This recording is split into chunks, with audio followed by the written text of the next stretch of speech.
મિત્રો આજે તારીખ થઈ 3/7/2026 ને અત્યારે સાંજના સમયે હળવદ તાલુકાના રાણેપર ગામે એક જ કુટુંબના કેટલાક સભ્યો છે એ સામસામે આવી ગયા છે અને 8 વ્યક્તિઓ જે છે ઈજાગ્રસ્ત થયા છે।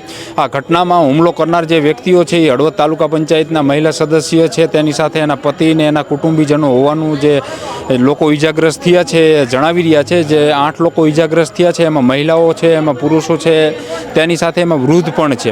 એ તમામને સારવાર માટે અત્યારે હળવદ શહેરની સરકારી હોસ્પિટલ ખાતે લઈ આવ્યા હતા, જેમાં 5 વ્યક્તિઓની તબિયત જે છે એ ગંભીર છે, જેના કારણે તેઓને શહેરની અન્ય પ્રાઇવેટ હોસ્પિટલમાં સારવાર માટે ખસેડવામાં આવ્યા છે।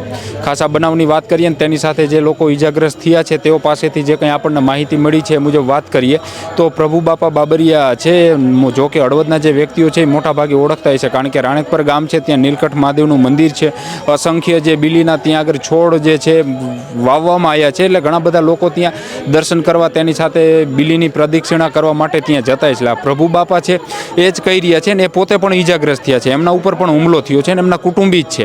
એ પ્રભુબાપા જણાવી રહ્યા છે કે આજે જ્યારે ત્યાં આગળ બિલી ફરતું જે મંદિર છે એનું કમ્પાઉન્ડ છે ત્યાં આગળ જારી બાંધી રહ્યા હતા, કારણ કે ત્યાં આગળ મોરલા આવે, તેની સાથે અન્ય પક્ષીઓ આવે ચણવા માટે, તો કૂતરાની એને પરેશાન કરતા હોય છે। એટલે કહી રહ્યા હતા પ્રભુબાપા કે અમે જ્યારે જારી બાંધી રહ્યા હતા ત્યારે જે તાલુકા પંચાયતના મહિલા સદસ્યના પતિ છે, સાથે મહિલા પોતે પણ છે, તેની સાથે એના પરિવારજનો છે, એ બધા ત્યાં આગળ પહોંચે છે અને કહેતા હતા કે ભાઈ તમે અહીંયા જારી ન બાંધો ને અમારે વાડીએ કઈ રીતના જાવું ને તમે અહીંયા રસ્તો રાખો ને, એટલે આવી બધી જે કંઈ છે એ પ્રાથમિક બોલાચાલીને થઈને ત્યાર પછી પ્રભુબાપા બાબરિયા છે એમના પરિવાર ઉપર 15થી વધુ લોકો દ્વારા જે છે એ હુમલો કરવામાં આવ્યો છે અને હુમલાના કારણે જે છે એ 8 વ્યક્તિઓ ઈજાગ્રસ્ત થયા હતા, એમને અહીં હળવદની સરકારી હોસ્પિટલ ખાતે સારવાર માટે લઈને આવવામાં આવ્યા હતા।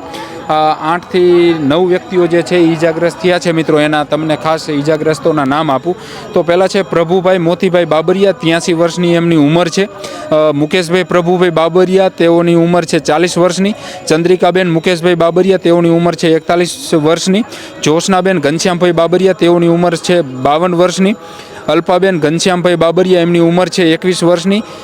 સાથે જ રતિલાલભાઈ પ્રભુભાઈ બાબરિયા, એમની ઉંમર છે 81 વર્ષની। સાથે ગોરધનભાઈ પ્રેમજીભાઈ બાબરિયા, એમની ઉંમર 70 વર્ષની છે। જયસુખભાઈ દિલીપભાઈ બાબરિયા, એમની ઉંમર 28 વર્ષની છે। એટલે 8 જે વ્યક્તિઓ છે એ ઈજાગ્રસ્ત થયા છે, જેમાં પ્રભુબાપા, તેની સાથે મુકેશભાઈ, સાથે જે ચંદ્રિકાબેન, જોશનાબેન અને જયસુખભાઈ છે, તેઓને હળવદ પ્રાથમિક સરકારી હોસ્પિટલમાં સારવાર આપી અને વધુ સારવાર માટે જે છે એ શહેરની અન્ય હોસ્પિટલમાં છે એ ખસેડવામાં આવ્યા છે। તેની સાથે આ હુમલો કરવાની ઘટનામાં પોલીસ પણ અહીંયા ઘટના સ્થળે પહોંચી છે સરકારી હોસ્પિટલ ખાતે, અને જે હુમલો કરનાર જે વ્યક્તિઓ છે તેના નામને પણ જે છે એ લખી રહી છે, મતલબ કે ઈજાગ્રસ્તો જે છે નામને પણ લખાવી રહ્યા છે। એટલે પોલીસે અંદાજે 15થી 16 વ્યક્તિઓના નામ પણ લખ્યા છે, એટલે આ ઘટનામાં 15થી 16 વ્યક્તિઓ કે તેથી વધુ પણ વ્યક્તિઓ સામે ફરિયાદ દાખલ થાય તેવું હાલત લાગી રહ્યું છે, કારણ કે ઈજાગ્રસ્તો જણાવી રહ્યા છે। સાથે જ આ ઘટનામાં હળવદ તાલુકા પંચાયતના સદસ્ય છે ભાજપના શિલ્પાબેન અનિલભાઈ બાબરિયા, તેઓનું પણ નામ છે, સાથે અનિલભાઈનું પણ નામ છે, સાથે એમના પરિવારનું પણ નામ છે। એટલે ઈજાગ્રસ્ત લોકો કહી રહ્યા છે કે 15થી વધુ જે લોકો છે એ હાથમાં ધારિયા ને ધોકા ને એ બધું કવાડીને એ બધું લઈ અને પહોંચાતા હુમલો કર્યો છે। જે લોકો ઈજાગ્રસ્ત થયા છે એ શું કહી રહ્યા છે એ તમે પણ સાંભળો। મારું નામ અલ્પાબેન ઘનશ્યામભાઈ બાબરિયા છે। મારા દાદા પર મહાદેવના મંદિરે બેઠા ત્યાં આવીને બધા ગામના વાડાવાળા આવીને મારા દાદા ઉપર હુમલો કર્યો। ત્યાં કોઈ હતું નહીં। પછી અમે મારા મમ્મી, મારા દાદા, મારા કાકા એ બધા ગયા તો મારા દાદાને પહેલાં તો માર્યો અને ફાડી દીધા। પછી મારા ભાજી, મારા કાકા અને મારા કાકા, મમ્મી, દાદા બધા ઉપર હુમલો કર્યો। મને અહીંયા માર્યું। મારા ઉપર એક ભાણજીભાઈ ચતુરભાઈએ હુમલો કર્યો। એક સ્ત્રી ઉપર મારવાનો ગુનો દાખલ કરો એના ઉપર। 15થી 20 જણા હતા, એમાં તો મેન અનિલભાઈ હેમુભાઈ હતા અને એમની પત્ની શિલ્પાબેન અનિલભાઈ, જે ભાજપમાં ચૂંટાયેલા છે, એને મેન તો એ જ છે, એને અમારા ઉપર હુમલો કરાવ્યો। અને શામજીભાઈ હેમુભાઈ, પછી એમની પત્ની મનીષાબેન શામજીભાઈ, દાદુભાઈ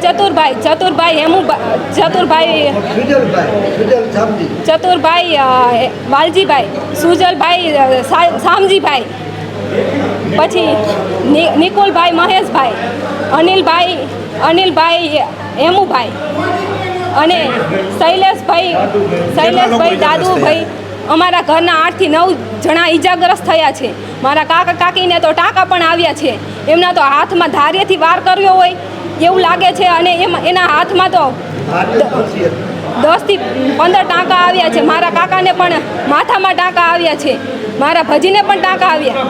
મારા સસરાને મારતા હતા, ચબૂતરામાં જારી બાંધતા હતા ને શિવના મંદિરે તે જારી બાંધતા હતા. એમાં મારા સસરાને, મારા જેઠને અને મારા દેરને એ બધાને માર્યા. તે અમે બધા બૈરા આવ્યા, તે અમને બધા બૈરાને માર્યા. મારા જેઠના છોકરાને માર્યો હે, મારો બીજા જેઠના છોકરાને માર્યો હે. અનિલભાઈ, શિલ્પાબેન, હેમુ વાલજી, સતુર વાલજી અને મહેશ વાલજી અને બધા બૈરા, મનીષા સામજી, અમારામાંથી 8-10 લોકો ઈજા થયા છે અને બધાને એવા માર્યા હે. મેકાવા જીયા અમને બૈરા એ માર્યા હે, જણે માર્યા, બધા માર્યા હે સાહેબ. કેટલા લોકો તને પાસે અત્યારે મારવા વાળા 50 જણા હતા અને અમે તમારા જણે કોઈ ઘરે નતા.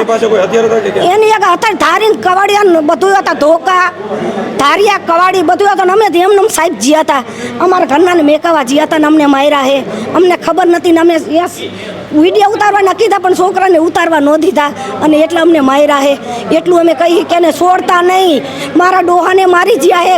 અમારી તો દયા ન જાવી પણ એના હગા કાકાને મારી જ્યા હે. મારી ઉંમર 80 વર્ષ, નામ પ્રભુ મોતી અને 15 વર્ષ ત્યાં ભગવાન શિવની અહીંયા સેવા કરું છું. અને આજે મારા ચબૂતરો કરતો તો ચબૂતરાના પારેવાના હાથુર જારી બાંધું હું. એમાં કૂતર્યા ન ગળે કંઈ અને ખરાબો હે. ભગવાનના મંદિરનું જગ્યા હે, કોઈની હકની જગ્યા નથી.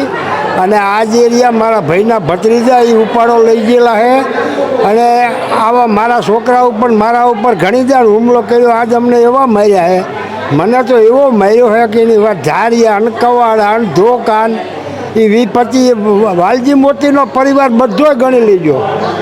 અને એટલું બધું અત્યાર લગી મેં અને બહુ ઓલું કર્યું પણ હવે હું મારી હજ તપાવી ગયો હું. અને હું તો ધર્મના કામમાં છું ને મને માર્યો. અહીંયા મારું મંદિર ને મારું ઘર હે અને અહીંયા અહીં મારવા આવ્યા હતા 20-25-30 જણા.